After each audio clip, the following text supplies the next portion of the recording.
क्या इसका इंपॉर्टेंस है यूपीएससी की प्रिपरेशन में, उनकी मैं आपको कॉपी दिखाऊंगी कि आखिर इन्होंने किस तरीके से आंसर राइटिंग की। तो नोट्स मेकिंग सबसे पहले जरूरी इसलिए है ताकि आप नोट्स में हमेशा आपको ये डिमांड समझना होता है कि अगर यहाँ से क्वेश्चन आता है तो मैं किस तरीके से उसे टैकल करूंगा। और ऐसी किताबों से नोट्स नहीं बनाना जिनका बहुत यूज नहीं है, जो बहुत ऑथेंटिक नहीं है।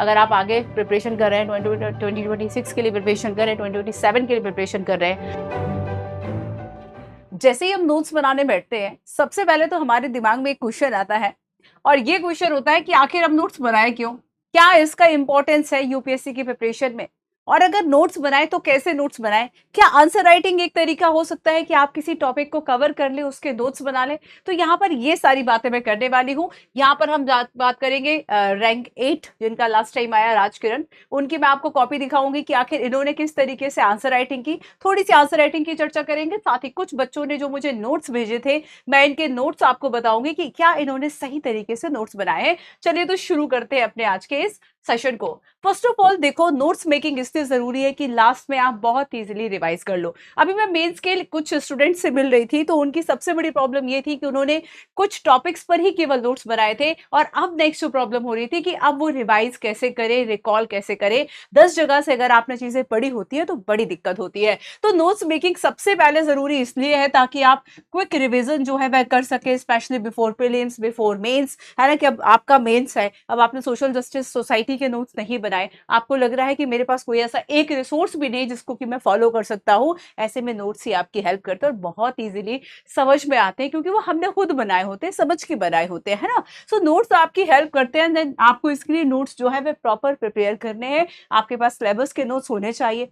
प्रीलिम्स के लिए हाँ, हो सकता है कि आपने कुछ स्पेसिफिक टॉपिक्स की ही केवल आप नोट्स बनाते होंगे, लेकिन मेंस के लिए आपको ज्यादातर टॉपिक्स के नोट्स बनाना होता है। उससे आपकी आंसर राइटिंग भी हो जाती है, उसको तरीका आ जाता है। ठीक है, साथ में रिटेन करने के लिए, रिकॉल करने के लिए बहुत ज्यादा इंपॉर्टेंट होते हैं।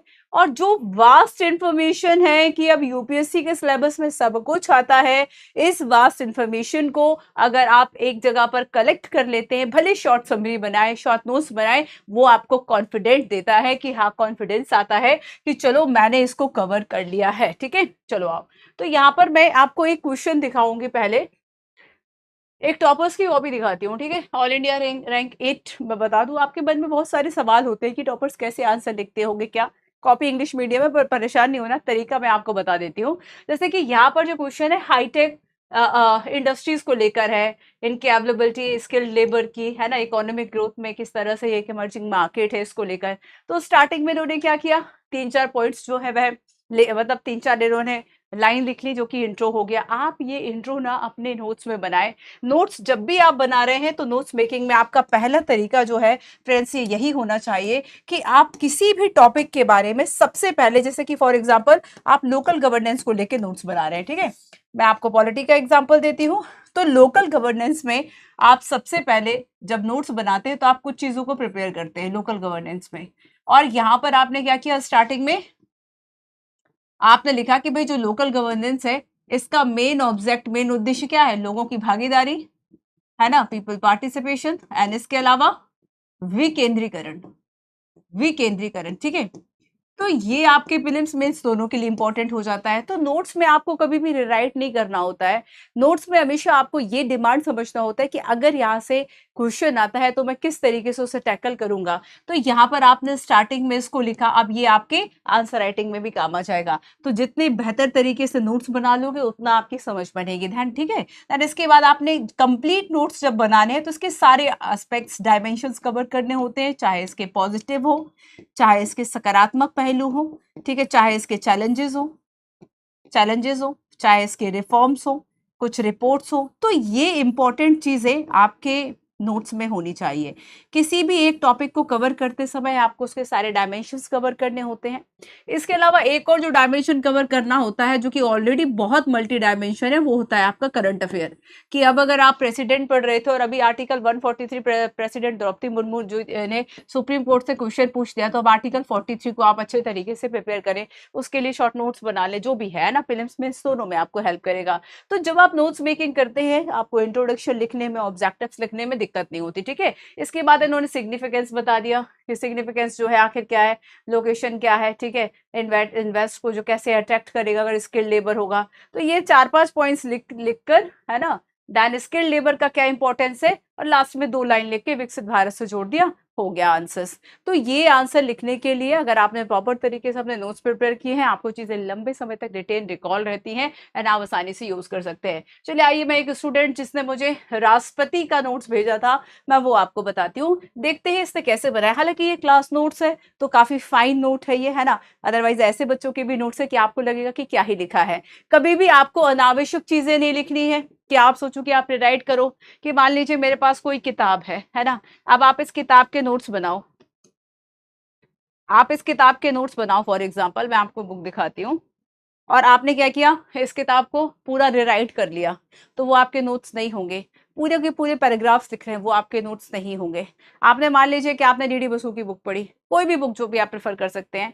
आप अगर वो बुक पढ़ रहे हैं, ठीक है, पीडब्ल्यू की कोई बुक पढ़ रहे हैं, अब आपको उससे करना क्या है, शॉर्ट नोट्स निकालने हैं कि आप लास्ट में उसको रिवाइज कर सके। तो कभी भी बल्कि नहीं बनाना है, ऐसी इंफॉर्मेशन को लिखो जो कि आपके प्रीलिम्स मेंस के हिसाब से आ जाए। आप सोचेंगे ये समझ में नहीं आता कैसे लिखें, वो भी मैं आपको बताऊंगी। आओ पहले इस बच्चे के नोट्स देखते हैं, ठीक है। ये पायल एक स्टूडेंट है, उसने मुझे नोट्स भेजे हुए थे। तो जैसे कि शुरू में इन्होंने राष्ट्रपति के बारे में लिखा कि हाँ, राष्ट्रपति का जो परिचय है वह क्या है, ठीक है। देन उसके बाद इन्होंने संघ की कार्यपालिका में बताया कि कौन कौन शामिल है। यूपीएससी यहाँ से डायरेक्ट क्वेश्चन भी पूछ लेता है। तो आपके नोट्स कैसे होने चाहिए, थोड़ा सा एग्जाम ओरिएंटेड, कि अगर आता है संघ की कार्यपालिका में कौन कौन आएगा, आपने इसमें लिख रखा है, और ये चीज आपको हेल्प करेगी, ठीक है। अब देखो, इसके बाद आगे इन्होंने सारे संवैधानिक प्रावधान लिख दिए राष्ट्रपति के। चुनाव किस में है, 54 में क्या है, 55 में क्या है, 58 में क्या है, ठीक है, ये लिखा। अब भारत में संसदीय शासन प्रणाली है, तो इसमें क्या राष्ट्रपति की भूमिका है, क्योंकि जब यूपीएससी क्वेश्चन पूछता है ना, तो वो स्टैटिक के जो टॉपिक्स है वहां से कनेक्ट करके पूछ लेता है कि हमने इस सिस्टम को अपनाया है, यहाँ पे राष्ट्रपति की क्या भूमिका है, पीएम की क्या भूमिका है ना, क्या रोल है उनका, ये सारी चीजें, सारे आर्टिकल्स को बताया। जवाहरलाल नेहरू ने कोई कोटेशन बोला कि हमें राष्ट्रपति का जो पद है वो बहुत रियल भी नहीं बनाना था और बहुत आपको नॉमिनल भी नहीं बनाना था, तो हमने गरिमामय उन्हें शक्तियां दी हैं, ठीक है। ये आपके मेंस में काफी काम आता है, तो इस तरह के कोटेशंस भी आपके लिए इंपॉर्टेंट होते हैं। आगे उन्होंने राष्ट्रपति के परिचय के बारे में अब पैराग्राफ में लिखा है कि नाम मात्र के हैं, शक्ति का प्रयोग मंत्रिपरिषद के माध्यम से करेंगे। आपने यहाँ पे आर्टिकल, आप जब भी नोट्स बना रहे हो आपने क्या किया, यहाँ पे ना आर्टिकल्स लिख लिए, आपने यहाँ पे क्या किए, आर्टिकल्स लिख लिए। तो जब भी नोट्स बनाओ ना, तो ये फर्स्ट क्या है कि आप देखिए कि भाई आपका 75 है, मान लीजिए कोई आर्टिकल है, ठीक है, तो आपने क्या किया कि वहां पे आर्टिकल भी लिख लो कि भाई ये जो चीज है वो काफी इंपॉर्टेंट है। या मैं एक तरीका और आपको बताऊंगी, ये तरीका ये होगा फ्रेंड्स, कि जब भी आप नोट्स बनाएंगे, तो नोट्स बनाने में एक चीज का ध्यान रखिए कि हमेशा ना मार्जिन छोड़कर चलिए, हमेशा मार्जिन छोड़कर चलिए। और इसमें आप मार्जिन को कुछ इस तरीके से छोड़िए कि आगे अगर करंट है तो आप इसमें ऐड कर सके। आपने यहाँ पर प्रेसिडेंट के नोट्स बनाए, और फर्स्ट रीडिंग में नोट्स नहीं बनाना है। जब भी आपने कहीं से भी पढ़ा, जस्ट आप फर्स्ट रीडिंग करो, फर्स्ट रीडिंग आपने कर ली है ना, उसको बिना नोट किए तब समझो चीजों को। फर्स्ट रीडिंग में नोट्स मत बनाओ, क्योंकि उसमें आपको सब इंपॉर्टेंट लगता है और आप सब कुछ लिख लेते हो, ठीक है। सो कचरा नोट्स नहीं बनाना है सबसे पहली बात, और ऐसी किताबों से नोट्स नहीं बनाना है जिनका बहुत यूज नहीं है, जो बहुत ऑथेंटिक नहीं है, ठीक है। तो आपको समझना होगा कि ये रिसोर्सेज इंपॉर्टेंट है, 10 रिसोर्सेज कवर नहीं करना है, ध्यान रखना है इस बात को, ठीक है। तो फर्स्ट रीडिंग में नोट्स नहीं बनाए, देन जब आपने सेकंड रीडिंग की, देन फिर आप आपने इसमें से कुछ शॉर्ट इन्फॉर्मेशन जो है निकाली। यहाँ पे भी आपको रिराइट नहीं करना है कि आप सोचो जितना उसमें लिखा है वो कर ले, प्लीज डू नॉट रिराइट, है ना। एग्जाम ओरिएंटेड बनाए कि प्रीलिम्स में जो इन्फॉर्मेशन आती हैं वो मेंस में जिस तरीके से क्वेश्चन आता है उन लाइंस को कवर करने की कोशिश करें, और साइड में ये छोड़कर चले कि अब अगर तमिलनाडु का केस चल रहा है, ठीक है, अब उसको कैसे देखोगे, तो ये कैसे लिखोगे, तो साइड में थोड़ा सा छोड़ के चलोगे तो आपके नोट्स जो है वो यही अपडेट होते रहेंगे।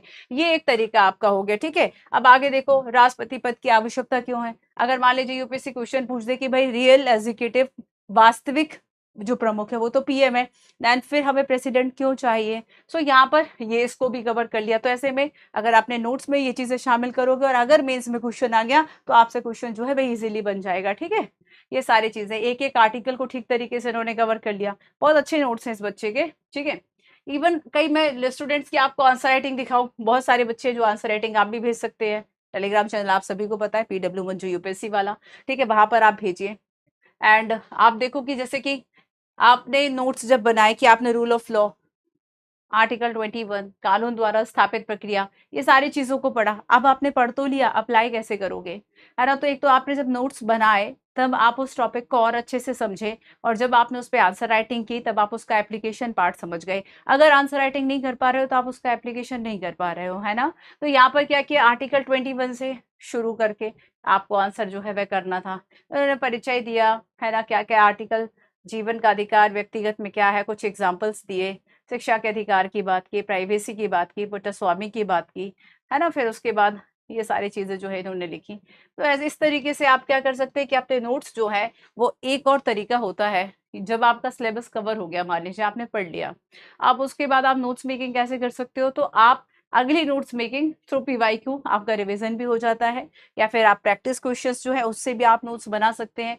एक क्वेश्चन अगर आप लिखेंगे उसके लिए पूरा नोट्स आपको पढ़ना पड़ेगा, पूरा पर्टिकुलर टॉपिक आपको पढ़ना पड़ेगा।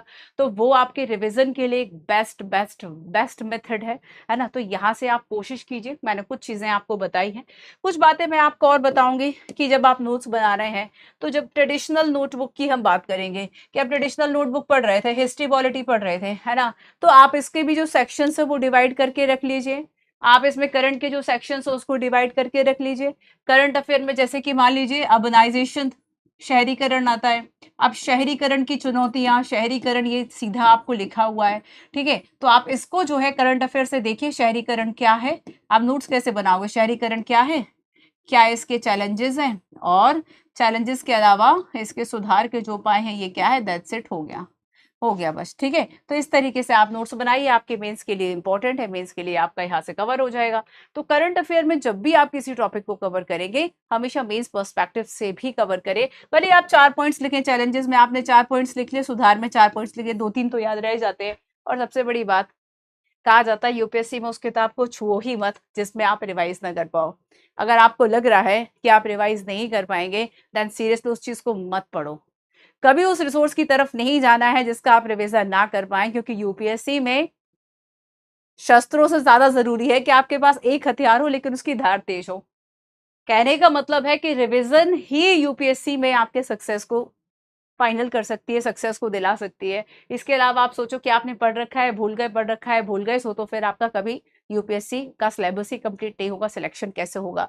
तो यहाँ आपको इस बात को याद रखना है कि हमेशा आपको इस यूपीएससी की जर्नी में एक चीज याद रखो कि उसी चीज को पढ़ो, उसी चीज को लिखो जिसको कि रिवाइज कर सको। अदरवाइज ये चीज तो आपकी बेकार थी अगर आप एग्जाम हॉल तक नहीं ले जा पाए। तो जो भी आपने नोट्स बनाए इसको प्रॉपरली अंतराल से रिवाइज करते रहे। एक जैसे कि मान लीजिए आपने आज करा है कुछ, ठीक है, ये डे 1 है, डे 1 में आपने अर्बनाइजेशन क्लियर किया, कवर किया, कल रिवाइज कर लो, 3 दिन बाद जो है वो रिवाइज कर लो। इसके बाद कभी इसको वीक में रिवाइज, ज्यादा टाइम नहीं, 5 मिनट लगेगा। उसके बाद आप मंथ में रिवाइज कर लो। और ये साइकिल आपको सब टॉपिक्स की बनानी होगी, थोड़ा सा याद रखना होगा कि मैंने क्या पढ़ लिया है, किस तरीके से आगे पढ़ना है। और ऐसे ही आपको नोट्स के लिए एक तरीका निकालना होगा। नोट्स बनाइए, रिवाइज कीजिए, ये एक तरीका है आपका, है ना, सही पढ़ाई करने का। अब डिजिटल नोट्स बहुत सारे बच्चे बनाते हैं, गूगल डॉक पे बना लिया, वन नोट बना लिया, और भी कई तरीके हैं। अब स्पेशली जैसे करंट अफेयर, अब आपको लग रहा है नोट्स नहीं बनाने हैं, करंट अफेयर में पूरा कहीं से पैराग्राफ जो है आपने कॉपी कर लिया, अब उसको रख लिया, जब टाइम मिला तो आपने स्क्रॉल करके देख लिया। वैसे भी स्क्रीन टाइम आजकल हम सबका ज्यादा हो चुका है ना। तो कोशिश कीजिए कि आप अपने एग्जाम के लिए ज्यादा यूज कर सके उस स्क्रीन टाइम को। तो करंट अफेयर या फिर डायनामिक टॉपिक से आपको लग रहा है कि नहीं नोट्स बना पा रहे, या फिर आपने उसके नोट्स मान लीजिए एक ही पेज में बनाए हैं, पर आपको जरूरत है कि यार मुझे बहुत डिटेल में भी पढ़ना है, तो आपके पास उसमें डॉक में अवेलेबल है, आपके पास डिजिटल नोट्स जो है अवेलेबल है, ये आपके लिए यूजफुल है। आप उसमें अपडेट कर सकते हैं, आप उसमें सर्च करके चीजों को ऐड कर सकते हैं, आप प्रॉपर तरीके से ऑर्गेनाइज कर सकते हैं। तो डिजिटल नोट्स आपको हेल्प करेगा। एक और तरीका है mind map and flow charts, है ना। तो जैसे कि बहुत सारी चीजें हैं, कुछ कॉम्प्लेक्स टॉपिक्स होते हैं, उनको कवर करने का सही तरीका है कि आप उसके नोट्स बना लें। अब बजट प्रोसेस है, आपको बड़ी टफ लगती है, कॉम्प्लेक्स लग रही है, फंडामेंटल राइट है, टफ लग रहा है, डीपीएस पे टफ लग रहा है, आप फ्लो चार्ट्स बनाएं, वहां से चीजों को कवर कर लें। तो ये कुछ तरीके हैं। सो फाइनल टिप्स मैं आपको कुछ देना चाहूंगी कि भाई फाइनल टिप्स आपके लिए क्या हो। तो सबसे बड़ी बात है कि जो सभी टॉपिक्स है, अगर आपने सिलेबस को कवर कर लिया है तो मैं आपको यही एक टास्क देना चाहूंगी कि आप कंप्लीटली मतलब जो टॉपिक्स है उनका 1 पेज समरी बनाएं। अर्बनाइजेशन है ना, वुमेन्स रोल है पार्लियामेंट में या सोशल जस्टिस, जो जो कुछ भी है, जो भी टॉपिक आप उठाए उन टॉपिक्स का 1 पेज समरी बनाए, इंट्रोडक्शन लिखे, कंक्लूड करें, बीच में उसका जो बॉडी पार्ट की चीज़ें हैं वो इंपॉर्टेंट चीज़ें लिखे, कुछ फैक्ट लिख लें, रिपोर्ट्स लिख लें, रिकमेंडेशंस लिख लें। सो 1 पेज नोट समरी। तो यहाँ पर आपको कंसाइजली ये बनाना है, हर एक टॉपिक की आपको सीरियसली काफ़ी हेल्प करेगा, पेज में बहुत हेल्प करेगा। एंड रिवाइज आपको रेगुलरली करना है, वीकली मंथली जो भी आपने टाइम साइकिल बनाया। डोंट ओवर मेक, है ना, ये चीज़ आपको याद रखना है कि देखो ऐसा नहीं है कि बस लिखते जा रहे हैं, पैराग्राफ लिखते जा रहे हैं, दूसरी बुक आपने छाप ली, वो नहीं करना है, बहुत रिराइट नहीं करना है, बहुत ज़्यादा आपको नोट्स, ऐसा नहीं है कि एकदम सारी चीज़ों को छाप ही लोगे, आपको समझने पे ज़्यादा फोकस करना है। समझिए उन चीज़ों को एंड प्रैक्टिस करिए आंसर राइटिंग से। ये नोट्स, आप नोट से आंसर राइटिंग प्रैक्टिस करो, आंसर राइटिंग से नोट्स बना लो, वन ऑफ द बेस्ट तरीका। वैसे एथिक्स में करते हो कि पैराग्राफ है आपका, पूरे कॉन्सेप्ट है, कॉन्सेप्ट से आपने क्या किया, केस स्टडी कर ली, केस स्टडी से कॉन्सेप्ट पर आ गए, बस वही चीज़ें आपको इसमें भी करनी है। तो ये कुछ फाइनल टिप्स है, ठीक है। अब देखिए कुछ और बात मैं आपको बता दूं, जैसे कि फर्स्ट में मैंने आपसे कहा कि नोट्स नहीं बनाने हैं, फर्स्ट आपको ऐसे ही रीड करना है, केवल कॉन्सेप्ट को रीड करना है। सेकंड में आप हाईलाइट कर सकते हैं, सेकंड रीडिंग में हाईलाइट कर सकते हैं, यहाँ कुछ बना सकते हैं।